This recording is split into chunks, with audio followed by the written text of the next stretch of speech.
It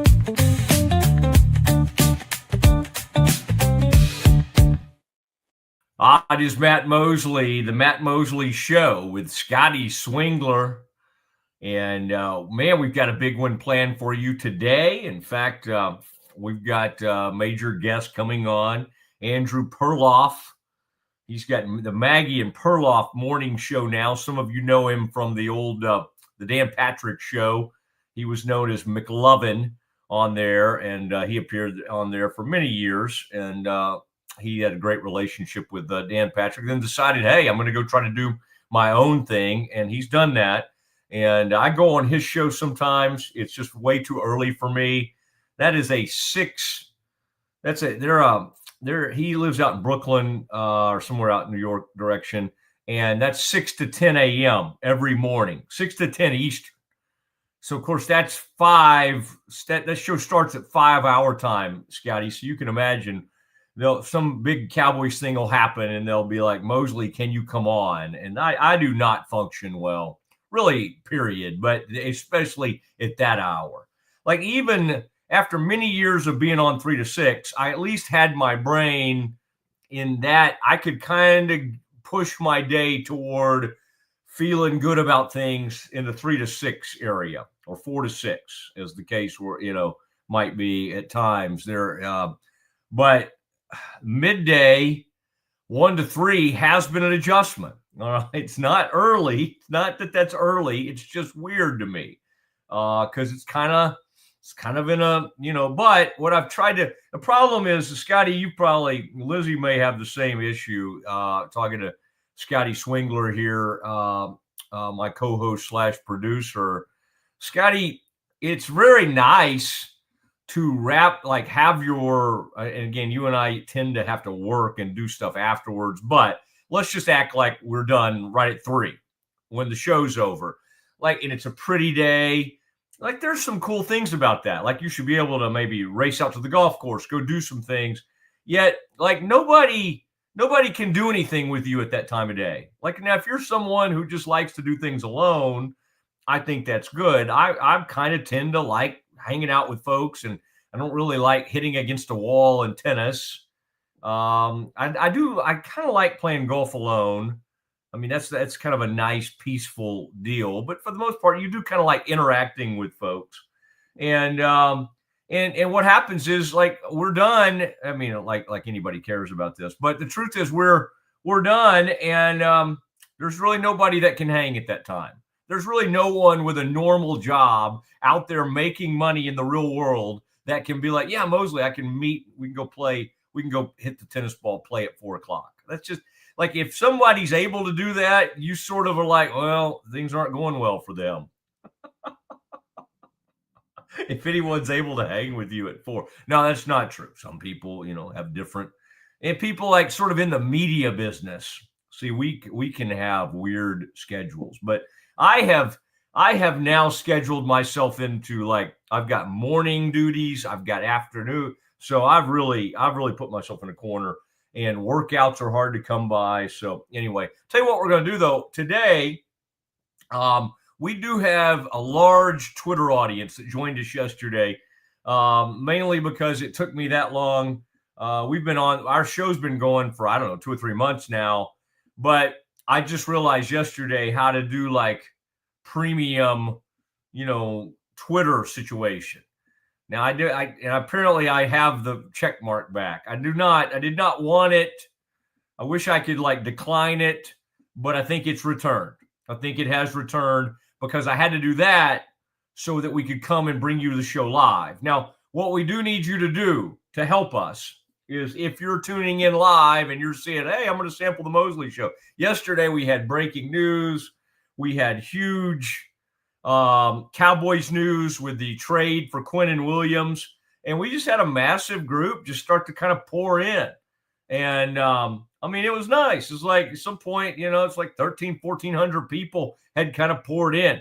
Today, we'll just keep building on that. Thousands upon thousands of people coming in. But what we do need you to do is go ahead and subscribe on the YouTube, our YouTube channel. It's Matt Mosley Show. It's relatively easy to find. Just Google whatever you do, but just go ahead and hit subscribe. And then also, I've got well, I don't want to complicate this thing, Scotty. Part of me wants to also then get them to sign up for the Doomsday, but that's like a separate channel. So for now, just focus on me. All right. Focus on Mosley. And we'd love to have you as part of the show. Scotty, if you've noticed, I've tried to not have a ball cap on every day. I've collared shirts. I'm like, wait a second, there are actually people watching this. I'm gonna have to clean up a little bit. Great to be with you though, and as we continue to react to this major Cowboys trade, Scotty, there are people that and we've also got the college football playoff. It was more fun, Scotty, when Baylor was in the mix, right? When Baylor's in that top 25 and we see where the Bears are in the rankings and they got us at 11 now. Oh, Bears are 14th. Bears are 16th. That's when it's more fun. I mean, how much more fun would it be for Mac Rhodes to come out and boy, Mac's haircut looked good. I thought Mac had a good presentation, and I told him so.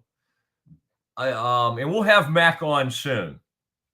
Baylor's put me in timeout on some things, but the good news is, Scotty, Nikki, who went and got that top 25, she'll be with us next.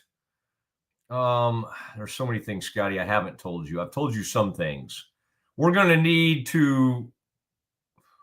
We'll figure it out. Anyway, Nikki is with us next Wednesday. Scott Drew will be with us Friday. All right. So we'll probably play that about Friday around 2:00.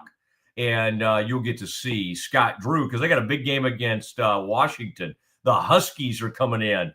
And Ashley Hodge, who he kind of likes to play up the Bears opponents because that helps the Bears, of course.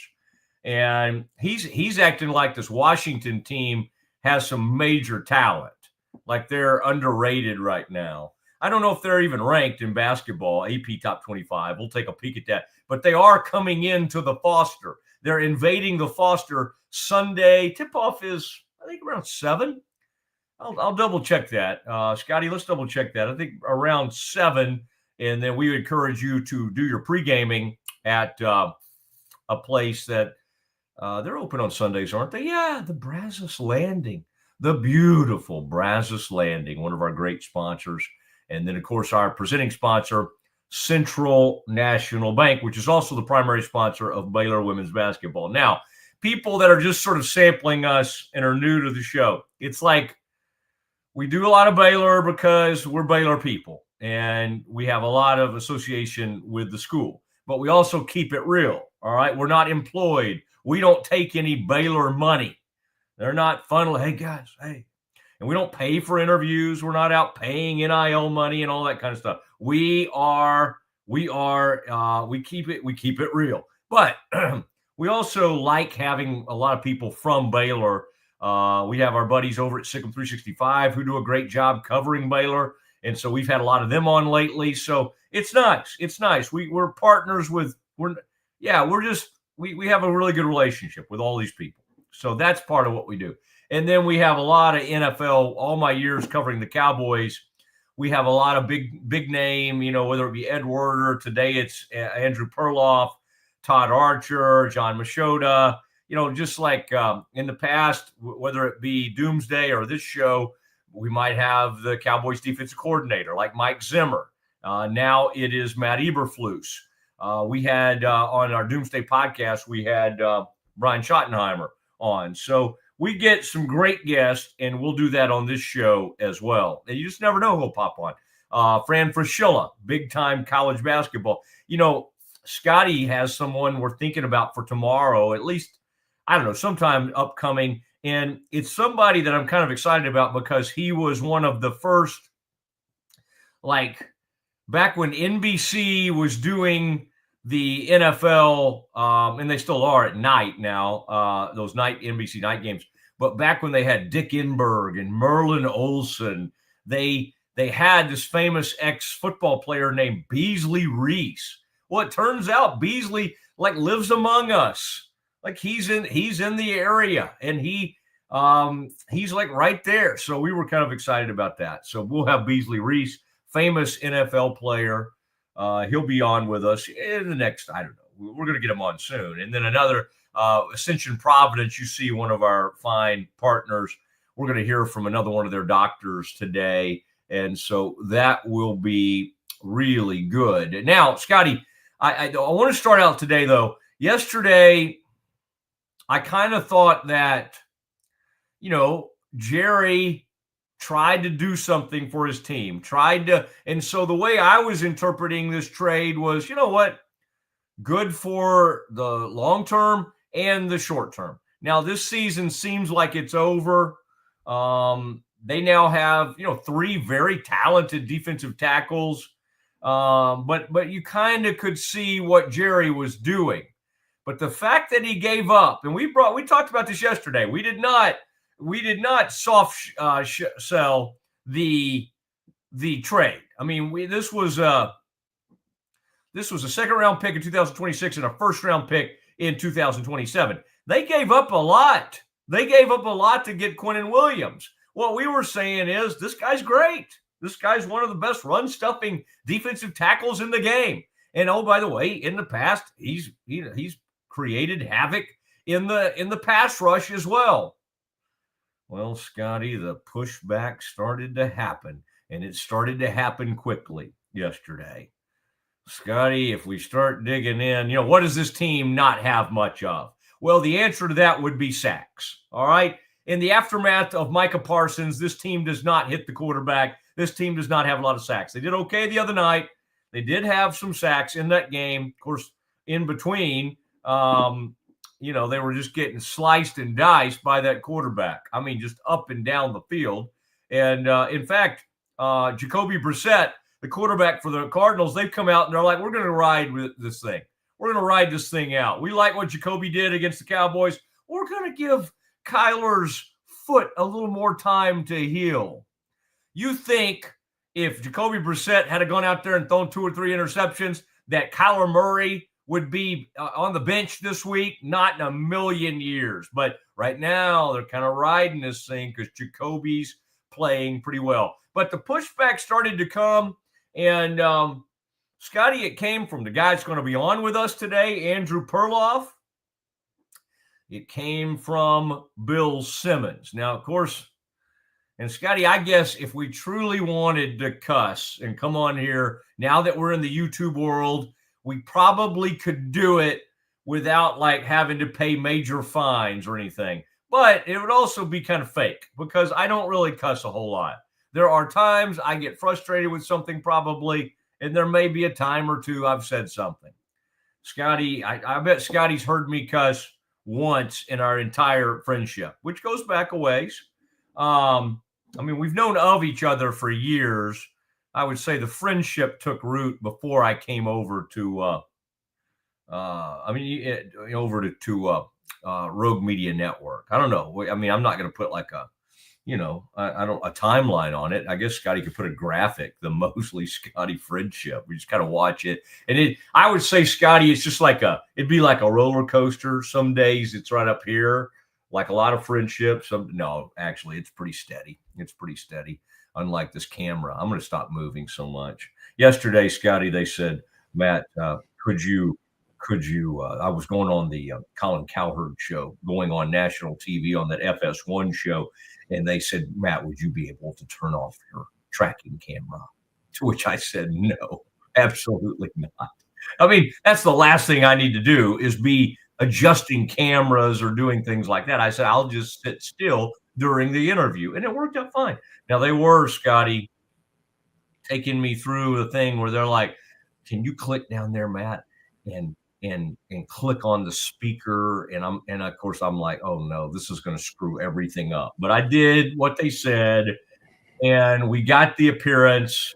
I had this thought, Scotty. I thought, should we run the Mosley appearance with Cowherd on the Mosley show? But it just felt like sort of gratuitous. I'm not above mentioning my wherever I've been on, or whatever, whatever show I go on. I'm not above that. I get that. Okay. A little how do you say that word? Aggrandizing. I'm not above that, but I thought that was a little much to come on here today and like replay appearance on another show. But well, and unless you had explicit permission from Fox, I think that would get your video on YouTube flagged and your account could get suspended, like depending on how YouTube looks at it. So better that we don't, but we would love everybody to go watch it. But you know, when we have other YouTube things, we do give them credit and try to do all the proper things. But that's interesting. Yeah. I would think Fox, especially the Herd, with my relationship with that show, would be totally fine. But to your point, they might not be the ones red flagging it. And YouTube even Twitter, is a lot of algorithm, man. A lot of algorithm. And plus we've now put ourselves out there probably almost too much. We're now Twitter. We're live on Twitter, YouTube, and I think these thumbnails or whatever y'all call them that Cam's supposed to be doing, and Lord knows we got to check on him each day to see if he's doing what he's supposed to do. But I think our shows actually then go out on like Apple and Spotify and all those places as well, right? Like at the end of the day. Yeah. Correct. I'm still stuck on the fact that you have publicly acknowledged that we're friends, Mosley. This makes me feel really good. Yeah, I felt weird when I said it, so I'm gonna. I'm clinging to it. I'm saying it for the rest of my life. Mostly friendship with we're going public with it. Yeah, but now it's tough. I mean, being friends with me is not always easy. There'll be ups and downs, but for the most part, it usually works out for people. Now, are there people that still don't speak to me? That would be, but that's more like this crazy business that we're in. That's not really about friendship. That's one of the great things about homecoming is like you just kind of like you're walking around that stadium, or you duck into this, you duck into that. You're like, dang it, why don't I talk to that person? Well, why don't I? It's not that we chose not to talk. I just don't see certain people that often. But what a neat time that was around. And then the other day at the Art Briles luncheon, which I was kind of like on the fence about whether I was going to go or not, because while I have remained friends with Art, I'm certainly not in the camp of like bring him back, make Art the head coach. You know, I'm not as pro Art as some people. I'm pro Art. Like I do recognize that he was one of the greatest college football coaches of this century. He really was. Like when you look at who if you look at it from a standpoint of who did the most with the least, like took over a program that was nothing, there were two names starting in the 2000s that did that. And on weirdly, Scotty, they had some history together. Not good history, I should say, too. But Chris Peterson and Art Briles. When people go back and they go, okay, this century, starting in 2000, who are the best coaches in terms of doing the most with the least, based on kind of what they inherited? The guy at Washington, Chris Peterson, and Art Briles were like 1 and 2 in the country. All right. But I brought that up, Scotty, because I was just, people saw me at that luncheon, and I saw some great friends and great people and big time listeners of the radio over the years. And this group tended to trend older. And so I'm really having to kind of bring them kicking and screaming over to the YouTube world. You know, they kind of like to get in that car and they're like, wait, where's Mosley?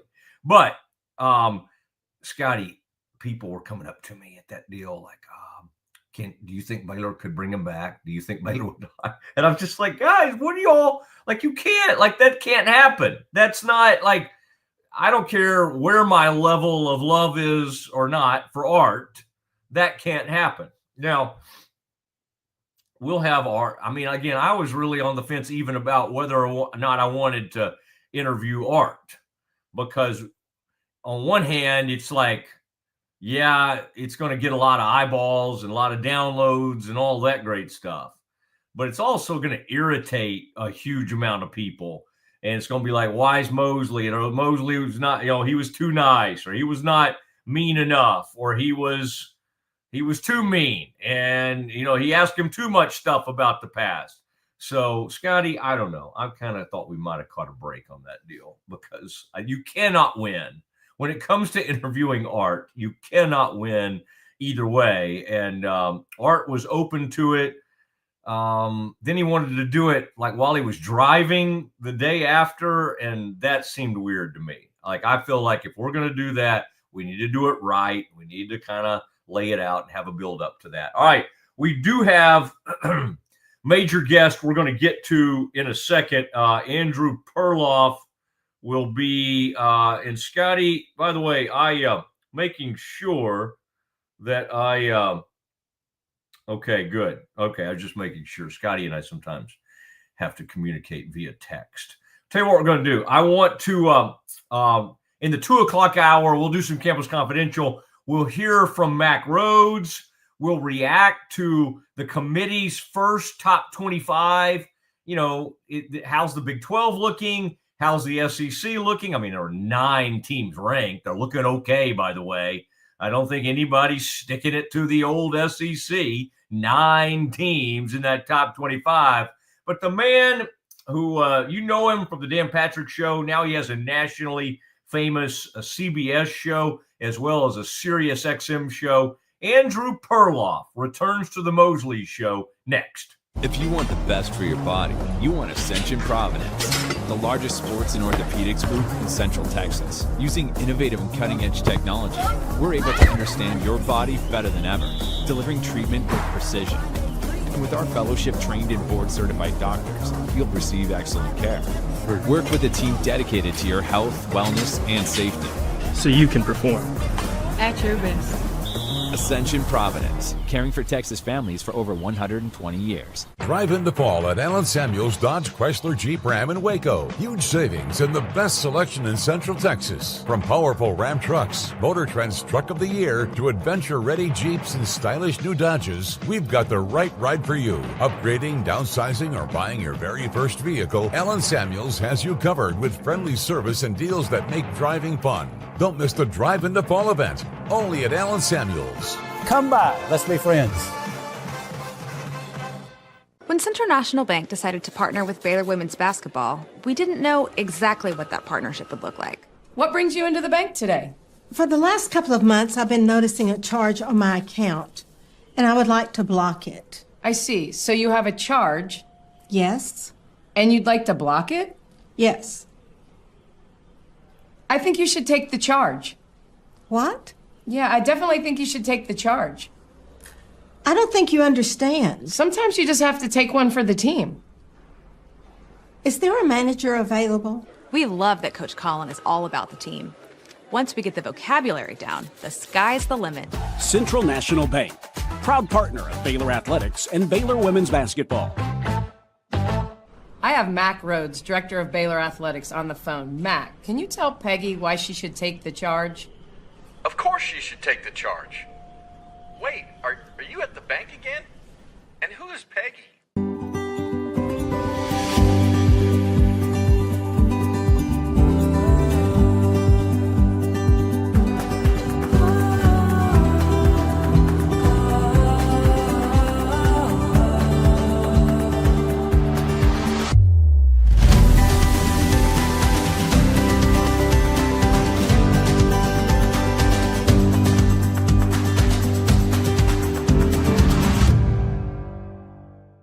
Football is back, and Underdog is the best place to make picks and win money all season long.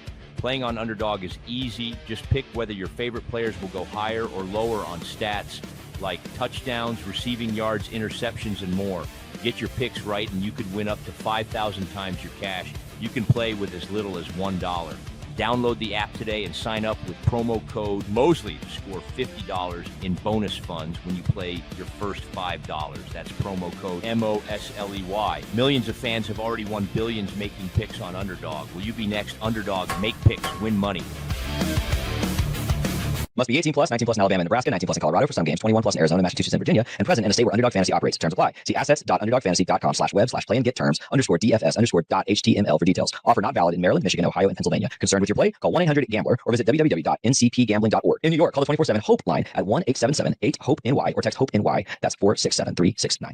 Oh, yeah, Mosley Show. Scotty Swingler here to tell you I play underdog almost every day. It's not just something we advertise. It's something I do to keep me more invested in games kind of every evening. Fantasy that can win you money. Here are my picks for this evening. I went 2 for 3 last night. And the great thing about underdog picks is if you use the flex pick option, then when you go 2 for 3, you still get money. You don't lose your money. And then when you go 3 for 3, you still win money. It's a great way to kind of give yourself a little insurance if you're kind of new to these kind of games. So here are my picks tonight. I did the flex picks again.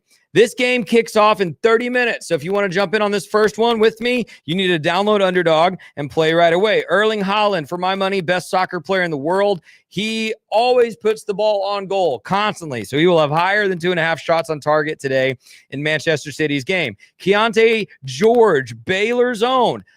Baylor fans are focused on VJ Edgecombe right now, and rightfully so. But Keontae George so far averaging about 27 points a game. I've got him with higher than 31.5 points plus rebounds plus assists. I love when they let me combo that. And then Luka Doncic. Listen, we're usually talking about the man getting a triple-double. He will have a double-double tonight against the San Antonio Spurs. I've got him with higher than half a double-double. So remember, get Underdog. Use the promo code Mosley. We'll give you $50 bonus cash with a $5 deposit just so you can play more Underdog along with us.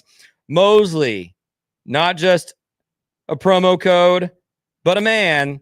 And Mosley, I believe our guest is awaiting in the wing. Oh, good. Man, just right on time. I would never, ever worry about this man. The only thing I would worry about is just a nap happening right now, because I cannot imagine getting up when you get up each day and doing that show. And I'm sure at some point you get used to it. But Andrew Perloff joining the Matt Mosley show. This is the new expanded YouTube version of the show. Andrew, after many, many years of radio, I've left, and I may just get scared of this and go racing back to radio, but I kind of love it.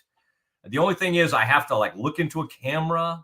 Yeah. And I kind of have to at least, look presentable from time to time. You are still doing now to y'all's show, Maggie and Perloff. By the way, welcome. It's great to see you, buddy. Yeah. Am I going to be allowed to say anything here, Matt? Or are you just going to? By the way, and you weren't nervous. What are these texts on my phone? Hey, bud, you ready? Hey, bud, you ready? You were nervous. I mean, not nervous to talk to you, but nervous that you were maybe going to sleep through the show. Yeah. Or something. Yeah. You're very smart. It is nap time, but I'm so fired up by the Cowboys trades that I'm awake.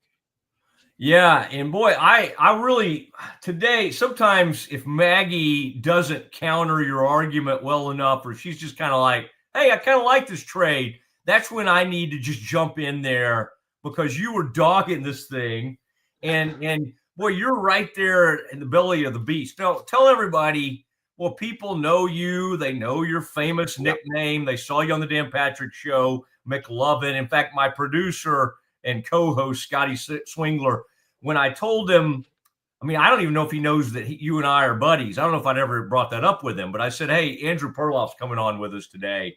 And I mean, he was more fired up than I could have mentioned anybody, right? And he was very, very fired up. So I just wanted you to know that. There was a lot of excitement around the studios today to get you on. Where do y'all do the national show that's on Sirius and CBS, Odyssey, all the different things? Where does that happen from? Do you actually have to go into an old school radio studio type place? Oh yeah. Well, it's a nice building. It's in Tribeca downtown. I remember. Do you remember, Matt, when I used to do a show up at NBC Sports Radio on 57th, and one time you were in town with all your buddies watching a Baylor game on TV in Midtown. So I know New York, but we're down in Tribeca, and we're the national side. Right next to us is Boomer Esiason and Gio. So we share with WFAN in New York station. We share offices with them. So basically, it's a huge radio company with multiple studios and former football players walking around, just to give you the vibe. Yeah. And I've done shows from that studio before. And okay. the old school CBS studios, CBS radio or whatever. Like, yes. And what Galloway, used to hate when I would be off site. For some reason, you would think I would just make people nervous when I'm around just because of my sunglasses indoors and the things. But like Galloway he did not function well with me being off site. And so he was very much bothered by that. And so I was not allowed to do that very often. But for like the NFL draft or something, I would do something there. So first of all, are the Jets fans, like, this is a weird thing when in one respect, you got all these assets. And so for once, it almost looks like the Jets kind of have a plan. It's like, oh my gosh. But then on the other hand, they're getting rid of all their best players. So it's strange for all the people that have the Quinnen Williams jerseys and the Sauce Gardner jerseys. And poor Garrett Wilson is the only one left. Like, what's been the reaction? Is there a reaction like, hey, maybe we're acting like we know what we're doing in making these trades? Yeah, man,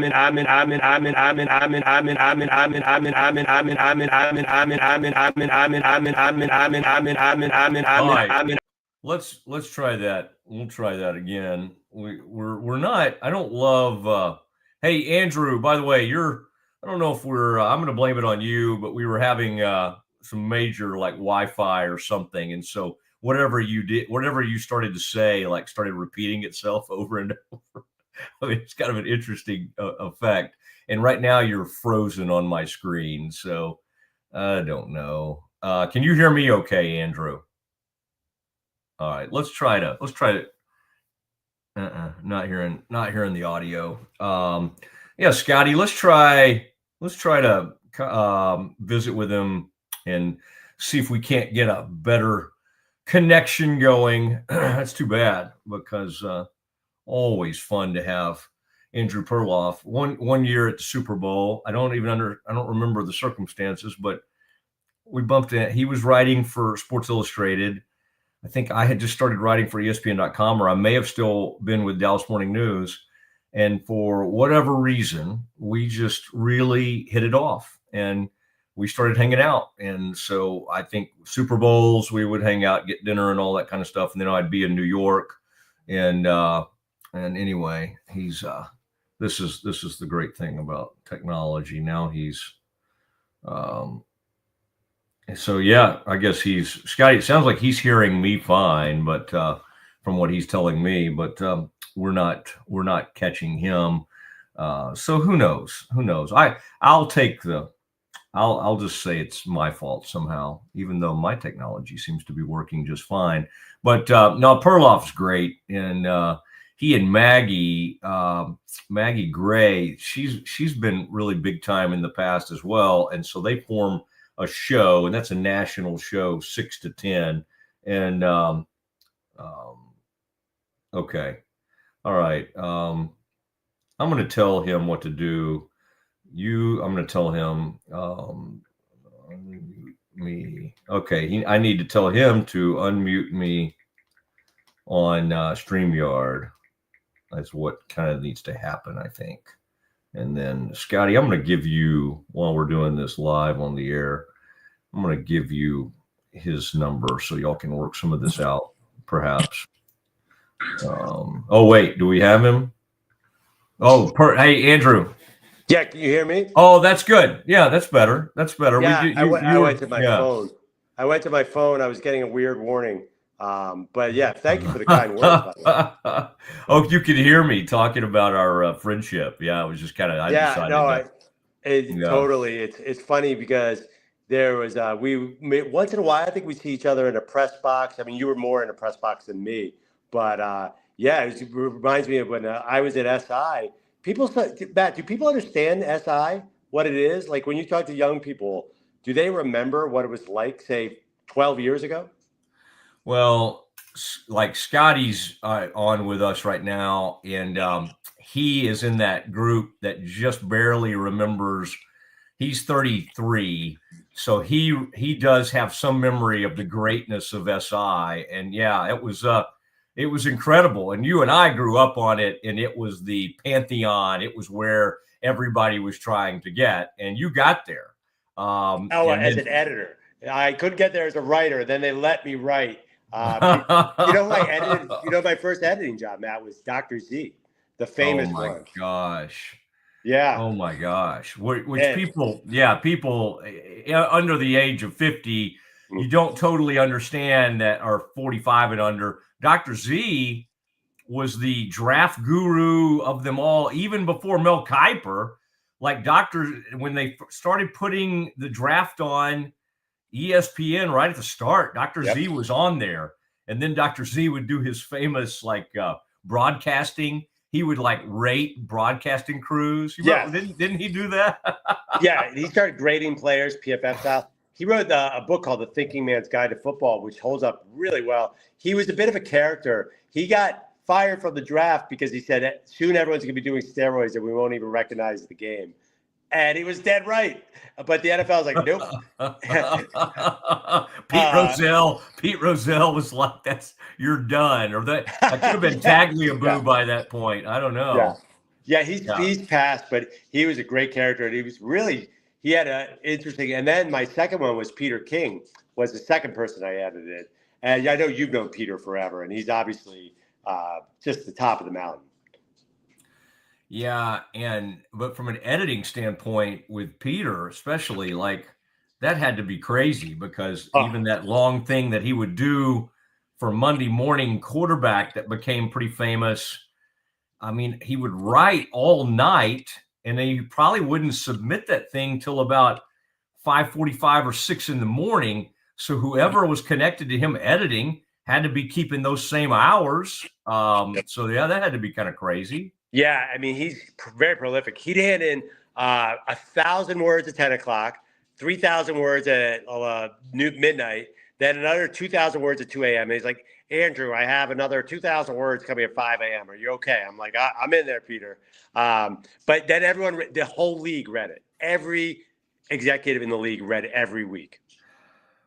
Yeah, that was interesting times. But yeah, things have changed. And you went to the Dan Patrick show, and people know you as McLovin, and it was like you took on this cult hero status. And to this day, I think people are sort of, I think some people are very, very let down that you left. But you left because you were kind of wanting some breakouts. You wanted to do more and want some more opportunities and all. And you've done that. And now it's hard to believe. How many years has it been now? It's been several years, hasn't it? Well, 4 years in January since I left DP. There was also and I've talked about this, there's some lifestyle things. The Dan Patrick show is up in Connecticut. It was killing me to get back and forth. It was, I could have worked probably on Zoom or something. But have you ever remember the Dan Patrick show? He has this basket and this full court basketball. Like the Dan Patrick show works in person. It doesn't work with one dude zooming in. So I was having trouble getting back and forth. So when Maggie called, I was eager to change my commute. And I know you can relate to that. I mean, that's a big deal. So it was a work-life thing too. Yeah. But but just because of our friendship and because you were so great on that, it was funny. I kind of almost, and again, I still check on them and see what they're doing, but I wasn't quite, I'm not quite as steady, devoted to that show since you've left. And I'm not just saying that because you're here, but now, boy, you're in the mornings, 6 to 10. You'll have that national audience. And so when there's a big, huge story like what happened with the Jets, and Jerry's always making news. And I was joking earlier when I said you were going to be on. The problem with me coming on your show is that even if you get me on at the very latest you can have me, which is 8:30 Central, that's the very latest you could get me on that show. I'm struggling because I stay up till crazy hours. I still keep college kid hours. And so I'm up till 2, 3 in the morning. So I try to do it. I try to jump on with you as much as I can, but I've been excited about having you on. Now this Quinnen Williams deal though, first of all, he is a great player. You would stipulate to that, right? I mean, I like give you in that. terms. Okay. Yeah. But where is your?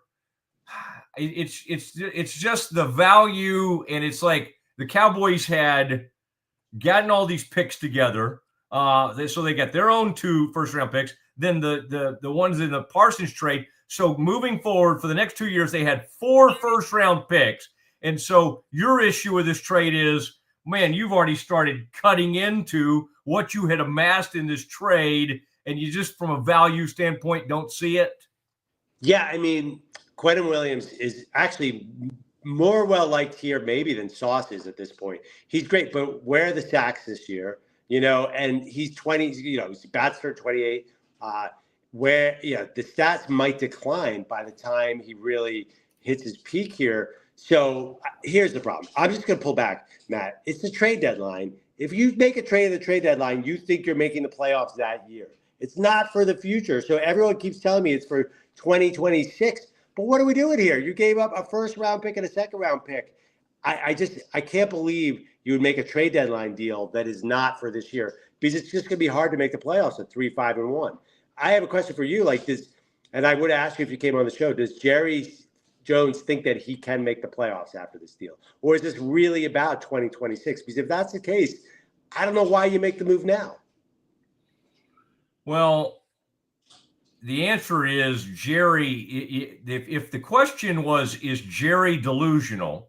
The answer is always yes. But Jerry loves a lost cause, and he always thinks he can like will a team to something, and he really thinks he let down his team in some different areas. And now he hates to admit this publicly, but he probably knows he screwed everybody over with the way, like even the timing of the Micah thing. You can like the trade, you can like even the assets that came back, but it's like, okay, here's our new defense coordinator, Eberflus. Okay, spend your whole offseason thinking about how to use Micah Parsons, and then like 5 days before the seasons, you're not going to have him. And same thing with Schottenheimer. Welcome to being a first-time head coach. So you've got all of that happening and working against you. And but the truth of the matter is, see, Jerry always, the way his memory works is the way a lot of our memories work, which is scary. It's like we always want to remember like the greatest moments of our career. Like we always are thinking of the greatest, that all the 3 Super Bowls in Jerry's mind. Sometimes that's only like it was 30 seconds ago. Yeah. Like he's always kind of remember. So in doing this trade, he's thinking back about when he did the deal for Amari, and they were dead in the water, and he traded a first rounder for Amari Cooper, and he came in, and it did turn the season around, and they won the division. And so when he hits on things, in his mind, he thinks he can always do that. Mm. So no, he has not at all given up on this team, and he believes that by throwing them this life raft, because he said something like this the other night, like, by the way, I know you see me behind him during those interviews, and I love it. I point it out all the time. Yeah. And the reason I really need to have glasses on during those is I make the horrible faces. I squint, and I think people think, what's wrong with that guy? Like that guy's having some issues. But it's me. I just squint, and my dad did it, and my sister does it, and I do it. But yeah. So anyway, that's how Jerry thinks about this. But I love I did want to get your perspective, because like you recognize that he's really good, and the people up there like him, and I'm being told we'll like him. He's kind of a funny guy. But to your point, no, it's not going to help them this season. They do have 3 talented defensive tackles now. But moving forward, I guess that's the only thing I could push back on you a little bit is that for 2026 and 2027, I think I heard you say with Maggie, you were saying, well, they could still be really bad in 2027. And so I think you're thinking about those picks. I mean, I'm just saying Jerry, and no Cowboys fan ever thinks like that. their mindset is always, we're going to be in the running for the Super Bowl at that point. It's not like, oh, we're going to be bad and maybe that would be a great pick.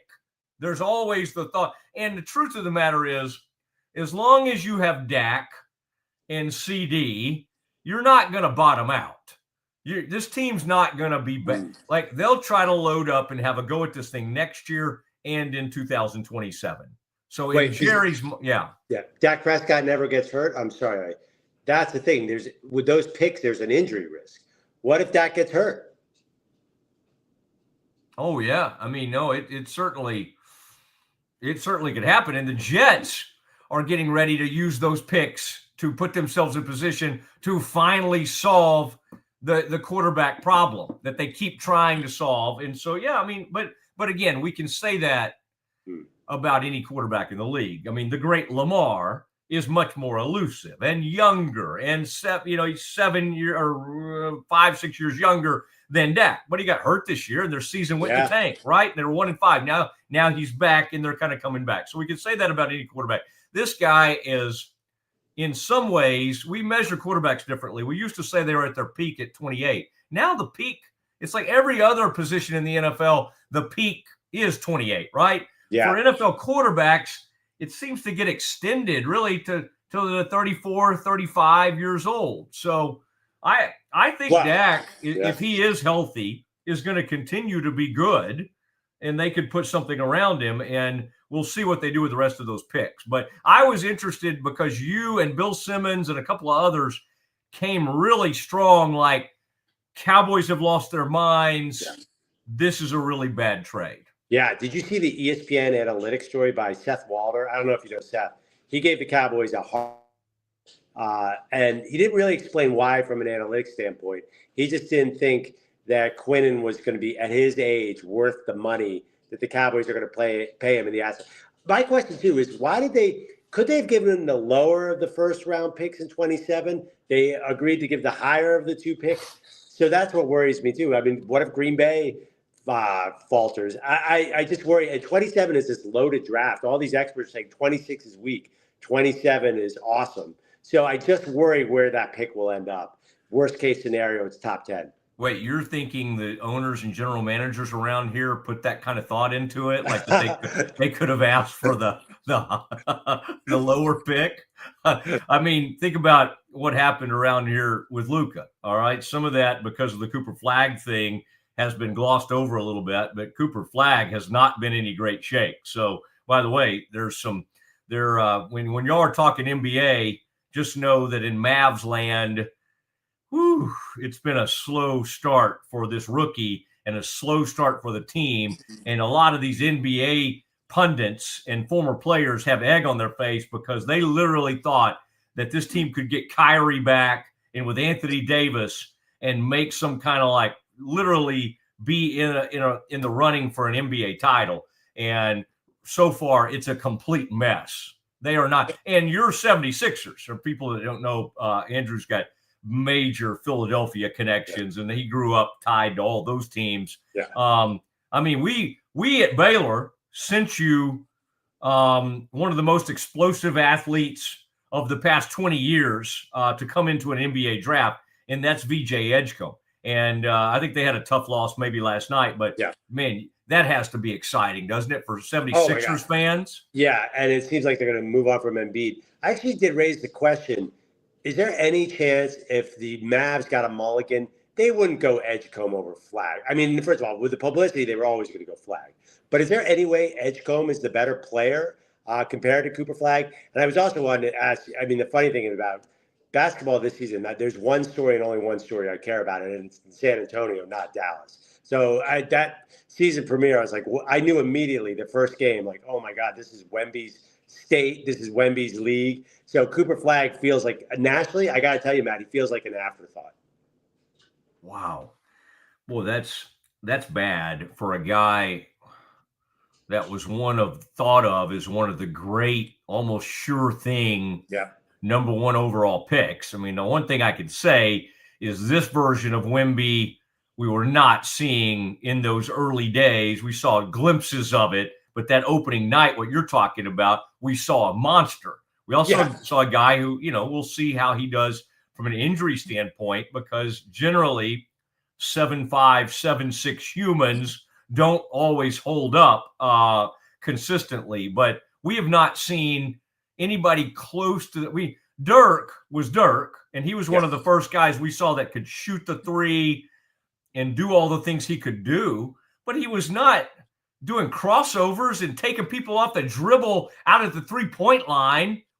This is when we tried to make, what's his name, the old Knicks player into the unicorn, Porzingis. Yeah. This is the unicorn. This guy, I mean, we have seen the unicorn. Now, what you pray is that Cooper just kind of, he just grows into this, and he's everything you need him to be. And he's a great, defender, finisher, turns into a really good 3-point shooter.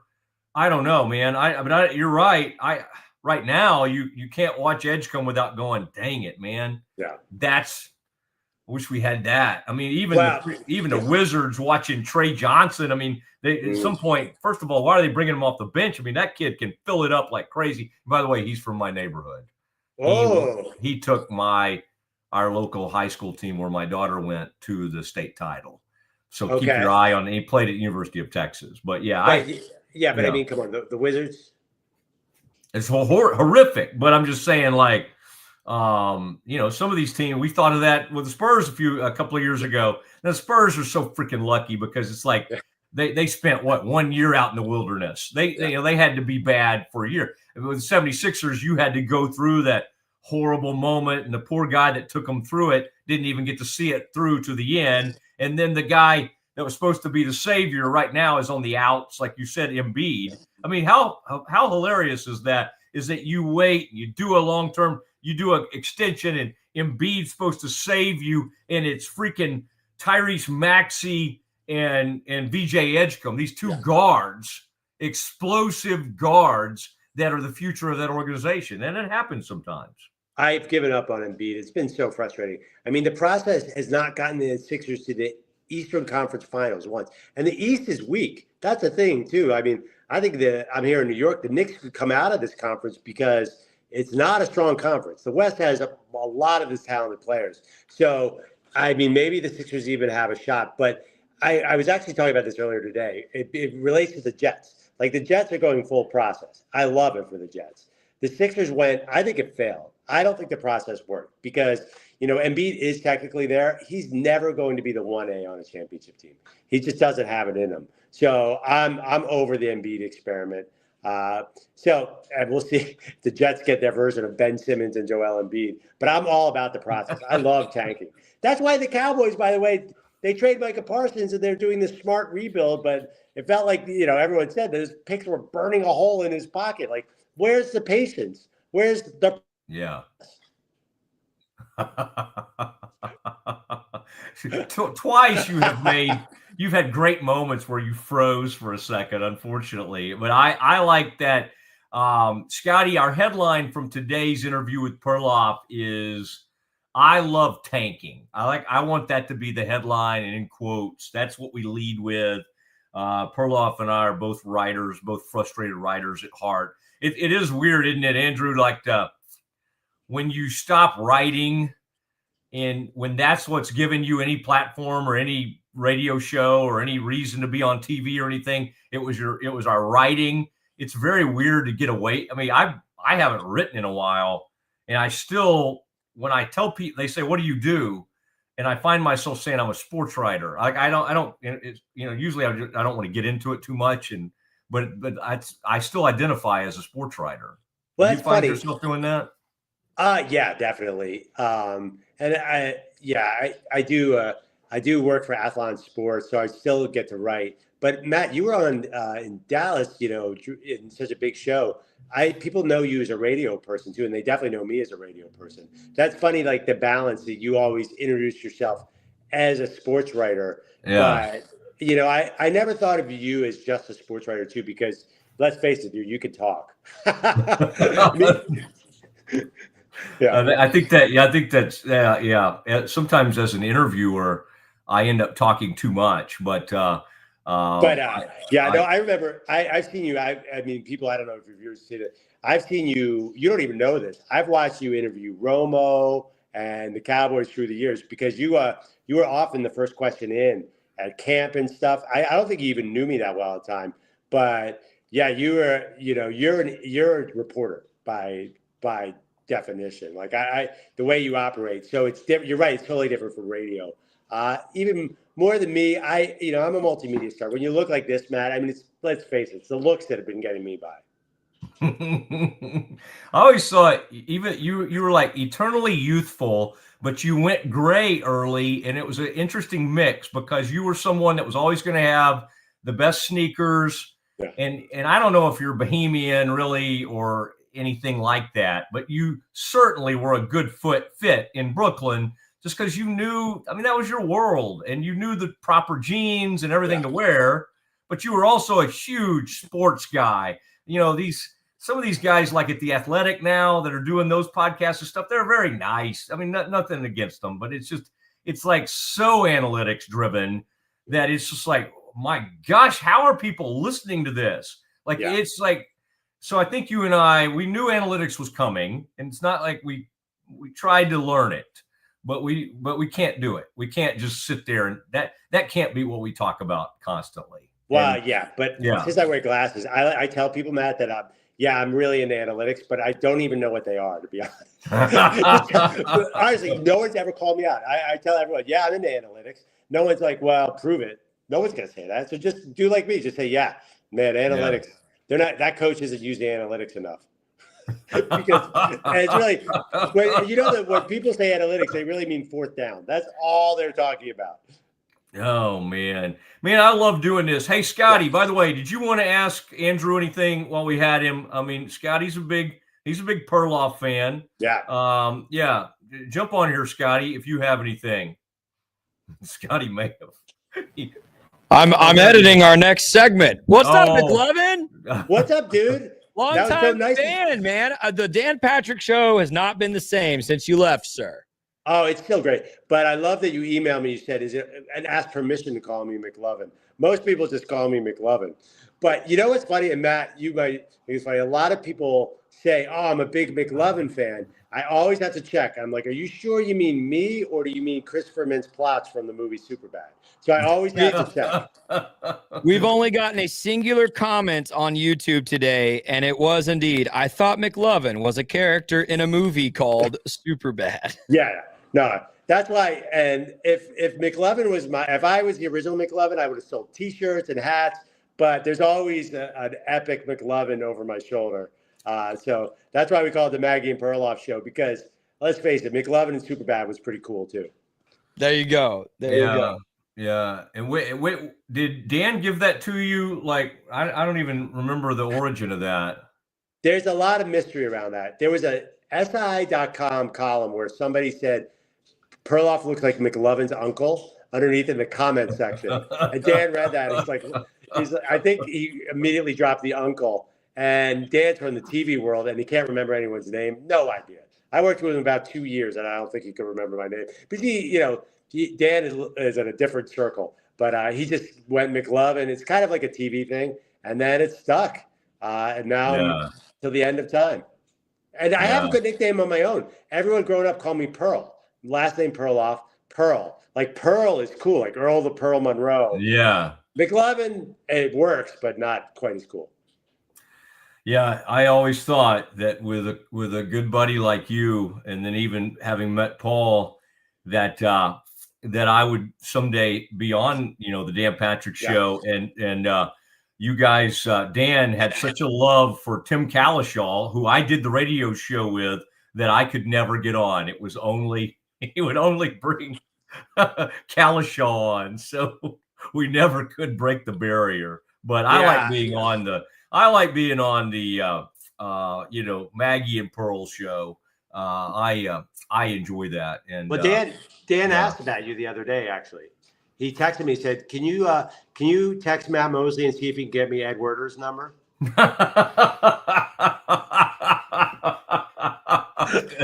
That's good. I like it. That sounds about right. All right. Yes, Werner or Calishaw, never Mosley. Hey, thank you. I'm glad we got that figured out. Sorry about the tech problems. Sure, it was on my end, bud. Yeah, it most certainly was. Tell Maggie, give Maggie what's up, and man, great to be with you. And I'm going to come to New York soon, and I'm going to come up there probably around Christmas time, and I'll give you a call. Maybe we can get out, and maybe we can watch some Baylor. Maybe we can watch some Baylor basketball. All right. Love it, dude. Yeah, I want to see the next VJ Edgecombe. Let's go.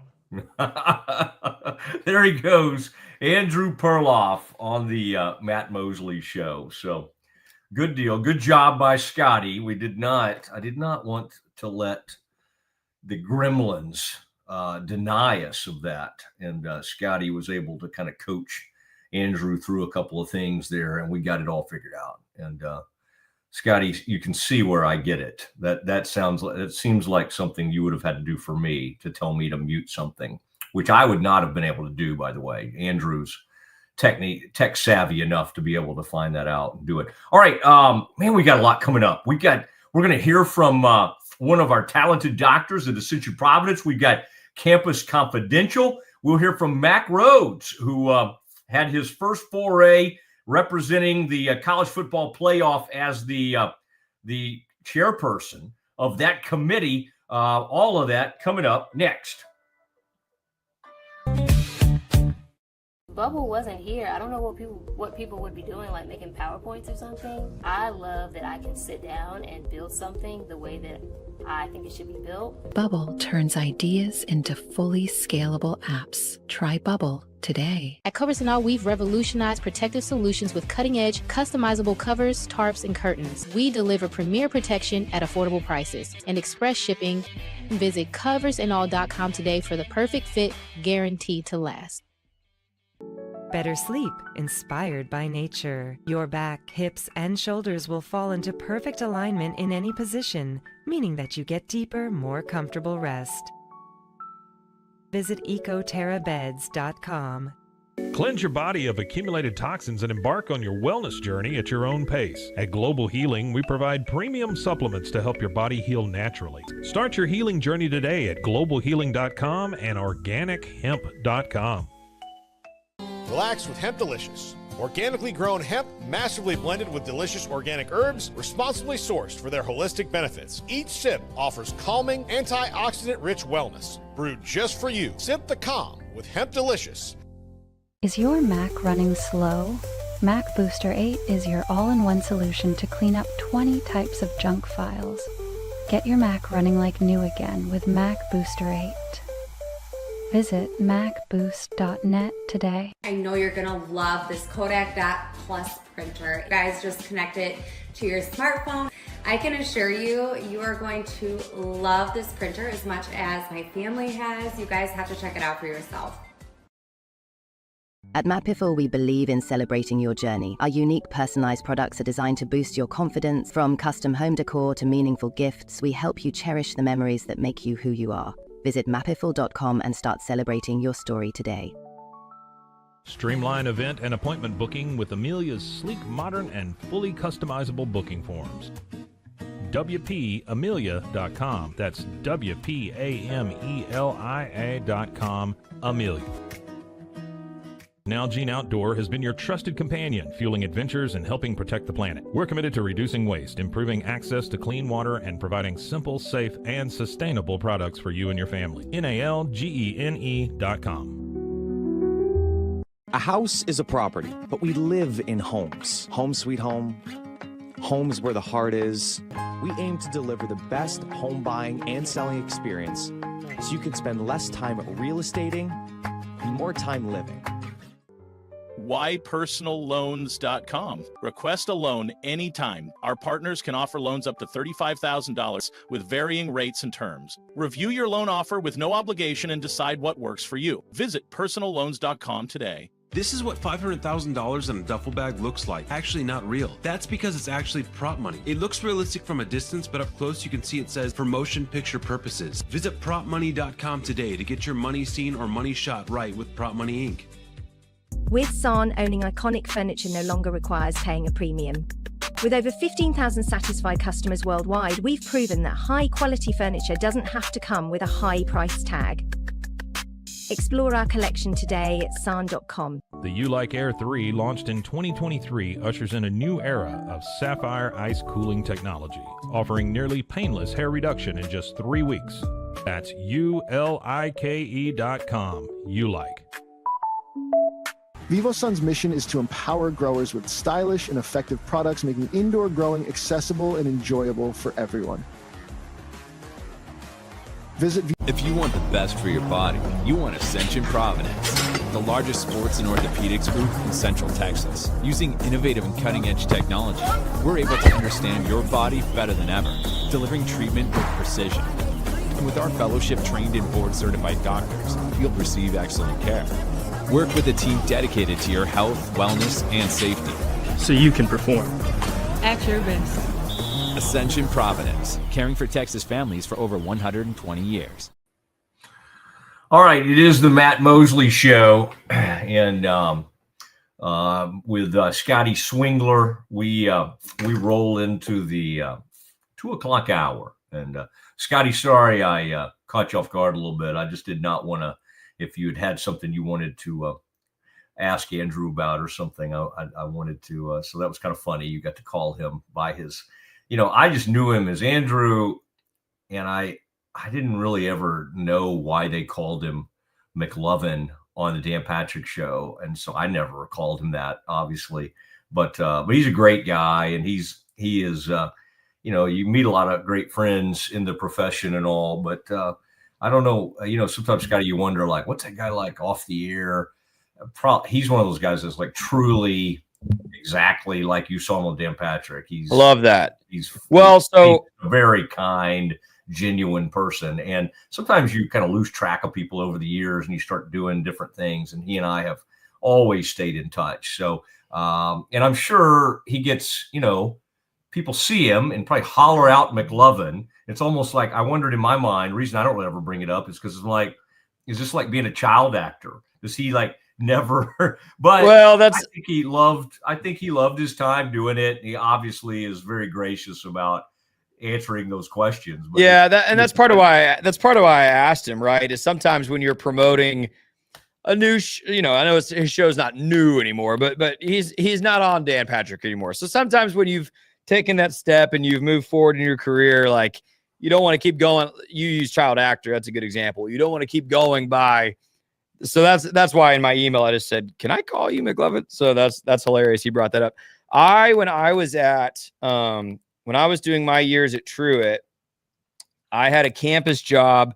It was the greatest campus job of all time. It was for a company called University Laundry.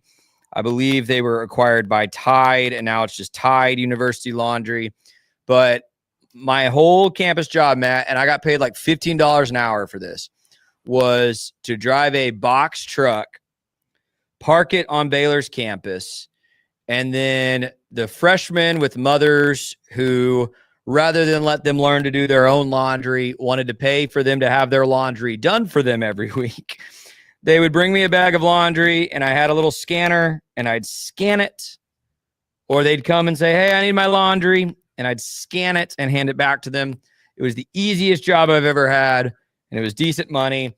And so what I would do in that box truck, Matt, my shift was almost always during the Dan Patrick Show. And so for those 3 years, I listened to the Dan Patrick Show just about every single day while working that job. So I have very, very vivid memories of looking out the back of a box truck somewhere parked outside of Collins or Russell or Brooks, looking at campus and listening to the Dan Patrick Show. And so, good memories. That's the most I've ever listened to that show. And he was obviously a key player there for a long time. So. Well, a buddy of mine that was a younger fraternity member of ours, about 4 or 5 years behind me, was one of the guys who sold that to Tide, Nathan Watkins. There you go. Yeah. So anyway. Nathan, let me tell you, they did student workers right because it was super flexible hours. It was $15 an hour to start. So it was great pay for a campus job.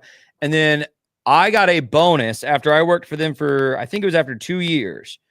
My bonus was a Kamek hammock, one of those really like parachute grade outdoor hammocks. And Matt, we haven't explored this part of my personality yet in our friendship, but I live to get into the mountains for a week, hike, sleep outside.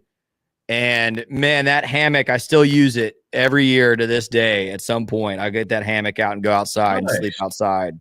Nice. And Yeah. I thank University Laundry for that. Okay. All right. And I'll let Nathan know that we're doing this together now. He lives in my his kids go to school right down the street from where we are right Nice. now, where I'm doing the show. All right, it is the Mosley Show. You see Scotty Swingler. It is this kind of time of the day when we do some Campus Confidential, and this is where we're going to get into the announcement and Scotty, we could just play. I just want to give people a flavor at some point here in the next few minutes of what Mack Rhodes was like last night. And I thought the new haircut looked good, and he was representing not only Baylor, but he's the college football playoff chairperson. Unfortunately, the Bears are not in the running this year, so he's going to have to, continue to oversee everything with Baylor while also having this huge thing. And if you think about it, they're holed up meeting all day Monday, and then they're holed up all of Tuesday, and then he gets in a room and he does this thing with Reese Davis on Tuesday evening. Now, Scotty, if we're talking about what the committee did, I don't think there's anything. Now, there may be something 1 through 25 that we can quibble with. The top 3 we pretty much knew. Interestingly, Scotty, and right now just so we have this the teams that will get the bye. You've got number 1 Ohio State, number 2 Indiana, number 3 Texas A&M, and number 4 Alabama. There's nothing. Okay, great, Scotty. I knew you would have that. There's nothing, and let's leave that up there for a little bit because I love looking at this.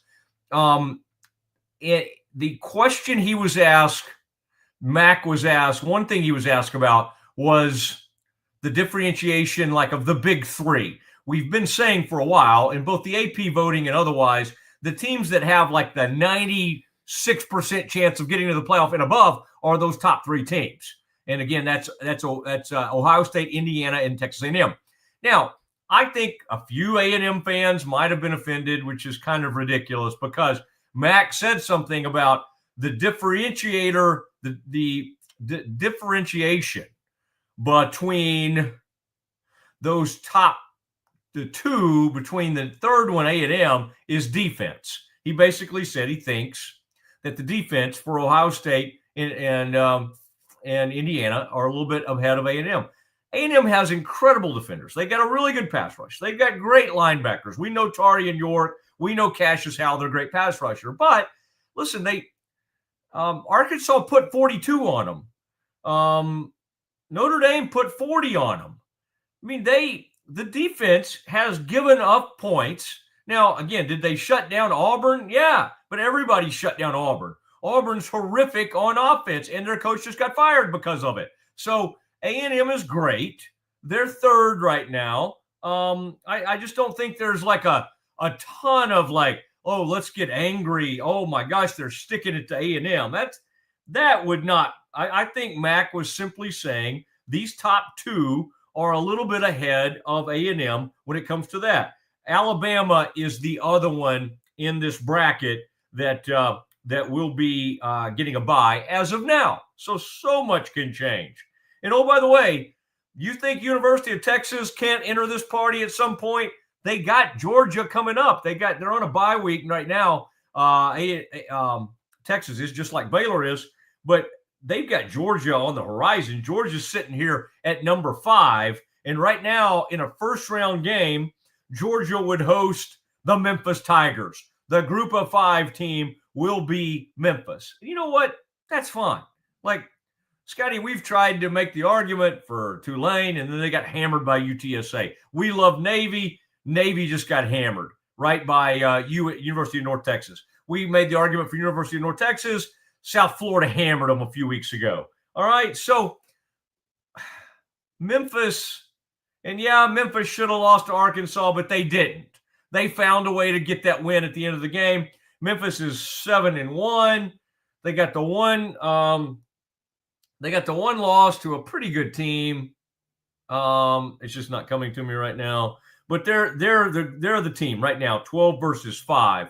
Scotty, throw that back up there if you don't mind one more time. I love that. I love being able to kind of show our folks the graphic. Okay,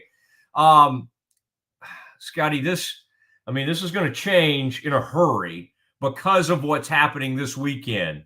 Scotty, the Red Raiders fans are all worked up. They're worried. I mean, this is going to be huge matchup in the Big 12. But right now, you have Texas Tech and Oregon. Texas Tech, can you imagine that, Scotty? Don't throw your tortillas. Don't throw your tortillas. The Texas Tech Red Raiders hosting the Oregon Ducks. Oregon only has one loss. It was to Indiana. I didn't think Indiana was going to win that game. They did. They went to Oregon and won that game. I thought it was really interesting, and we'll let you sample a little bit of Mac. But I thought, Scotty, some of that Mac stuff where he gets into why Oregon is right here is very interesting. I think the weirdest one. Oh, and Scotty, just as I said to you, they're going to find a way to get Notre Dame in this playoff. Notre Dame does not have the toughest schedule going home. Right now, they have Notre Dame sitting at number 10 in the playoff. I told you. I mean, how many two-loss teams do you see in here? That would be one. That would be one. And that would be the Notre Dame Fighting Irish. Because they don't know. Like, the way these committees and the way the country is wired, they don't know how to keep Notre Dame out of something. They don't know how to do it. And so they'll go, well, that was a great win over USC. Oh, that was a great win over so-and-so. They got 2 losses. They still have 2 losses. Now, what's happened is because A&M's gone on to have a great season, that looks like a good loss. Miami really hasn't gone on to have a great season. They got 2 losses. They lost to, they lost to SMU. And yet, when we look at Notre Dame, for whatever reason, boy, people can't. So if you want to make an argument about, like, does Notre Dame deserve to be the number 10 team in the country right now in the playoff, I'll have that argument with you. And I might make that argument that they don't, that those 2 losses should prevent them from being in that position. But now the argument, Scotty, that you're going to have to make and others are going to have to make, and by the way, the Virginia Cavaliers, you kidding me? You kidding me? Number 11? I mean, it's amazing, and they're having a great season. Okay, I'm not trying to knock them, but it is wild to look upon and to see the old Cavaliers sitting there.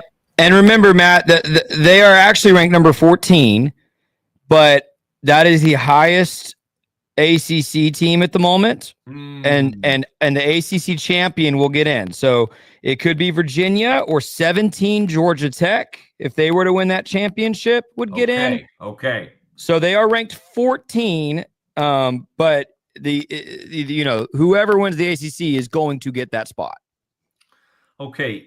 I'm glad you made that point, because we look at these numbers and we get kind of locked into them. And then what's on the left there? Oh, okay. Oh, first team. Oh, I like that we're doing this like NCAA basketball. See, we're trying to kind of get into the NCAA basketball tournament lingo. First team out, first team, bottom team out, all that kind of stuff. That's interesting. And boy, the horns are knocking on the door. And here's the deal.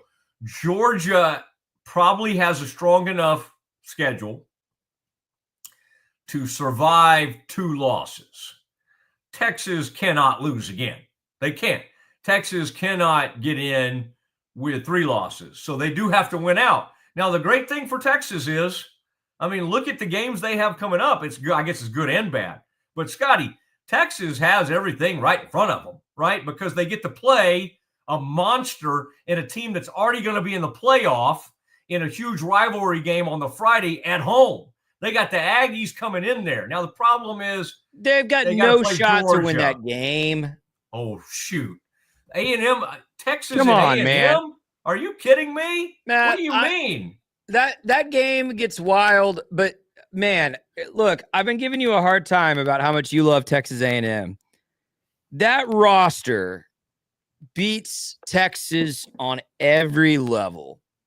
Every level. Like it would, let me give you this. It would be actually the most Aggie thing in the world to roll in there and lose that game by 2 touchdowns. That would fit with the history of Texas A&M University. I But can't on paper, believe you think it's like even right now, if I had to put a line on that game, I think I would say Aggies by only 2.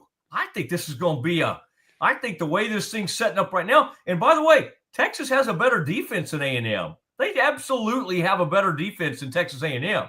Now, A&M has a way more explosive so let me point offense. this out. Let me point this out, Matt.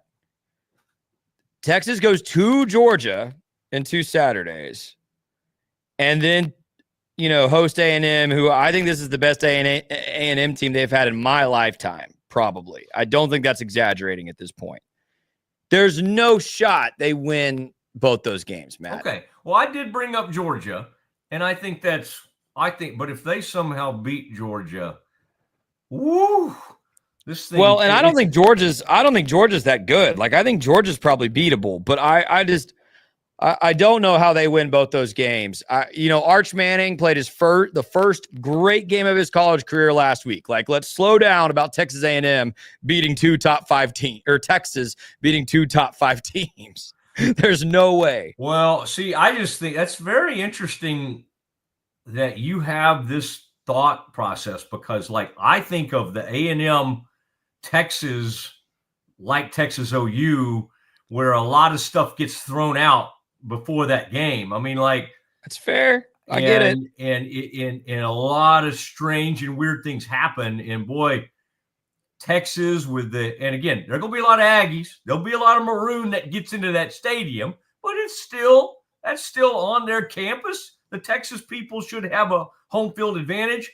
I'm interested, by the way, if our commenters out there, people watching us on Twitter, make sure if you're watching us on Twitter today, get over there and subscribe on YouTube, because then we'll feature a comment. We'll say, hey, we got a comment on YouTube, and we'll let you. There's a lot of ways you can interact. We do want you to subscribe to the show, but boy, yesterday a cast of thousands came rolling in there. And so lots to talk about today. But interestingly, okay, Scotty, let's tell you what we'll do. You want to do, Scotty, real quick, you want to do Mac right now for a little bit and react to a little bit of Mac, or we need to do okay, cool. Let's here's what I want to do as we do some Campus Confidential. This was Baylor's own athletic director of athletics at Baylor, a guy who used to come on with us a ton. And we hope he'll be back on with us soon. Scott Drew, by the way, will be on with us 2:00 Friday. Scott Drew will be on with us. Mac Rose, director of athletics, is the chairperson. He is the chairman of the College Football Playoff Committee. And we wanted to let you hear, in case you missed it last night, he went on ESPN with Reese Davis. Let's listen to Mac, and then let's react to this a little bit. Mac, we talked a little bit earlier, right before the show, about the new enhanced metrics that the committee is using, the difference in the way strength of schedule is evaluated, and for the first time, the metric you were calling record strength. How well did you play against your schedule? Given those metrics, who did that have the biggest impact on in terms of evaluation, the new enhanced version of the metrics? Well, one, great to be with you, Reese, and Booger and Greg and Joey and Greg. By the way, I agree completely with you.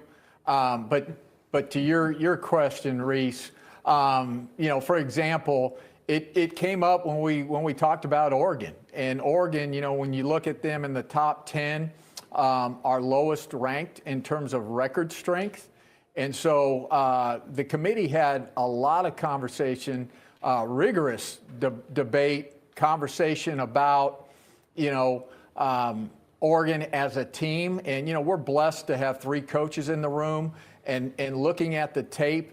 And when you looked at Oregon, great players at the skill position, felt that they're really, really good up front, both sides of the ball. Their one loss is to our number 2 ranked team, Indiana. And so again, when we looked and evaluated Oregon, we really looked, in terms of just quality of team and how they looked on film.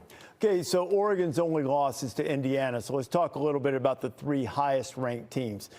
Joey's pointed out many of the metrics, assuming they mirror what was in the room, would favor Texas A&M. I think all of us who watched Ohio State and Indiana play, it's hard to argue with them. How did the metrics weigh against the football judgment in the room of watching those 2 teams from the Big Ten play?